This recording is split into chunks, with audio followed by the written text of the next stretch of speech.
Jadi pada waktu itu terjadi sebuah bencana alam di kerajaan Kartosuro.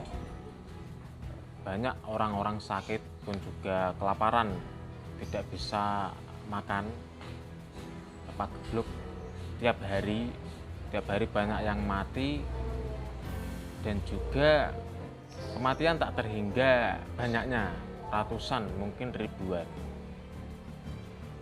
Waktu itu sang Prabu yang melihatnya kemudian bersedih, lalu memanggil adiknya yaitu Pangeran Puger, meminta nasihat padanya dan juga meminta bantuan agar kerajaan Kartosuro ini kembali ke sedia kala.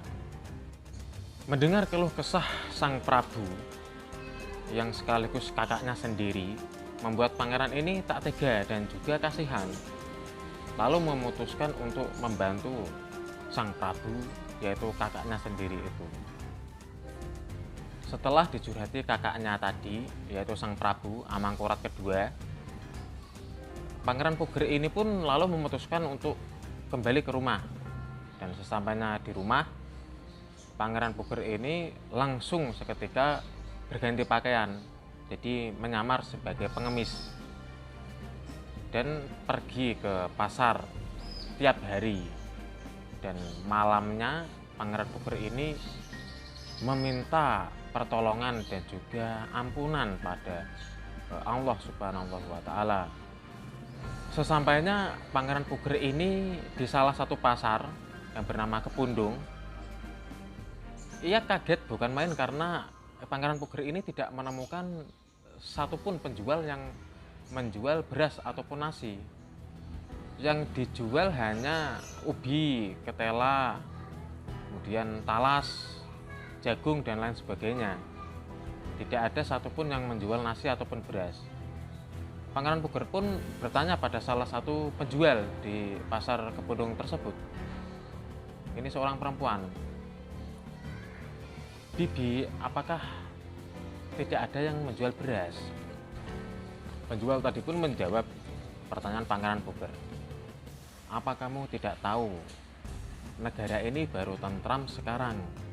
Sebelumnya Prabu Kartosuro dan juga adiknya Susunan Enggalogo ini selalu bertengkar. Rakyat-rakyat kecil seperti kami ini kemudian ketakutan dan berpindah-pindah. Setelah mereka berdua ini memutuskan untuk berdamai, memang keadaan menjadi aman dan juga tentram.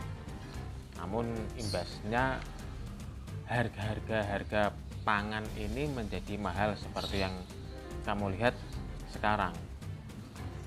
Mendengarnya pun Pangeran Puger kemudian tersenyum, namun di dalam hati bersedih. Si penjual tadi bernama Nyai Cumbring. Ini seorang perempuan. Melihat Pangeran Puger yang tampan, lalu Nyai Cumbring ini meminta tapi agak memaksa pada Pangeran Puger untuk singgah ke rumahnya. Pangeran Puger pun menurut perkataannya Cumbring. Setelah sampai di rumahnya Nyai Cumbring ini, Pangeran Puger dipersilakan duduk. Lalu Nyai Cumbring ini pergi ke sungai untuk membersihkan tubuhnya, yaitu mandi. Saya nggak tahu ini maksudnya Nyai Cumbring apa, mungkin kalian sudah tahu maksudnya ini Nyai Cumbring berniat apa dengan Pangeran Puger.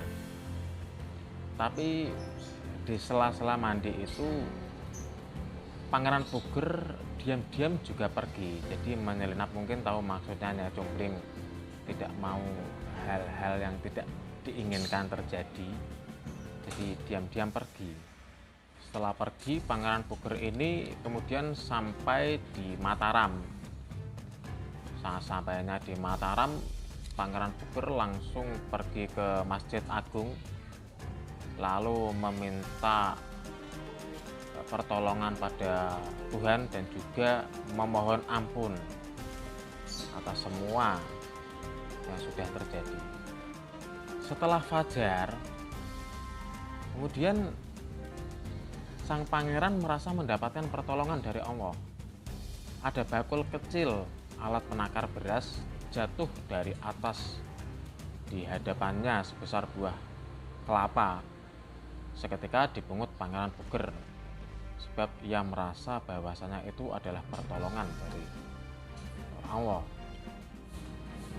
Paginya pangeran lalu ke pasar di Mataram sambil membawa bakul tadi. Menuju ke penjual beras lalu bertanya, harga beras sebakul kecil itu berapa? Jawab penjual, itu seharga 7 real. Pangeran Puger hanya menawar 7 uang. Lalu Pangeran Puger itu kemudian dibentak-bentak dan juga dimarahi. Setiap hari pangeran berbuat demikian. Jika malam berdoa khusyuk pada Allah, tetapi selalu dikejar-kejar bermacam penjual beras. Pada waktu itu tidak lama kemudian sulitnya pangan serta segala macam penyakit sudah hilang. Pangeran Puger kemudian kembali ke Kartosuro, menghadap Sang Prabu, melaporkan segala yang sudah dilakukannya. Sang Prabu mendengar cerita adiknya, terharu hatinya. Akhirnya sangat gembira karena negerinya sudah kembali sejahtera seperti sedia kala. Kesimpulannya adalah wabah yang terjadi pada waktu itu tak lebih dari kesalahan manusianya. Dalam hal ini adalah Sang Prabu dan juga adiknya yang selalu bertengkar, membuatnya tidak memikirkan rakyatnya. Wabah berakhir setelah Pangeran Puger ini melakukan usaha baik lahir maupun batin. Lahir sebagaimana yang sudah dipaparkan tadi, batin yaitu memohon pertolongan pada Allah dan juga memohon ampun pada Allah. Allah mengirimkan wabah, tentu ada maksud di balik itu. Mungkin manusianya agar selalu ingat pada Allah dan juga agar manusia ini selalu introspeksi diri, apa yang sudah dilakukannya, benar ataukah salah. Kemudian agar manusia ini ingat dan juga tidak melakukan kesewenang-wenangan. Agaknya kejadian pada masa wabah Kartosuro tersebut bisa menjadikan kita pelajaran, apalagi kita ini sedang dilanda atau mengalami masa-masa pandemi ataupun wabah, pun menjadikan kita ini selalu introspeksi diri. Kita dituntut untuk berdoa dan juga ingat pada Allah.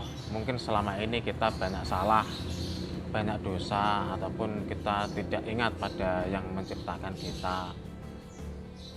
Mungkin dengan adanya wabah ini bisa menjadikan kita introspeksi apa yang menjadi kesalahan kita dan juga tidak kita ulangi lagi dan memohon ampun tentu pada Allah.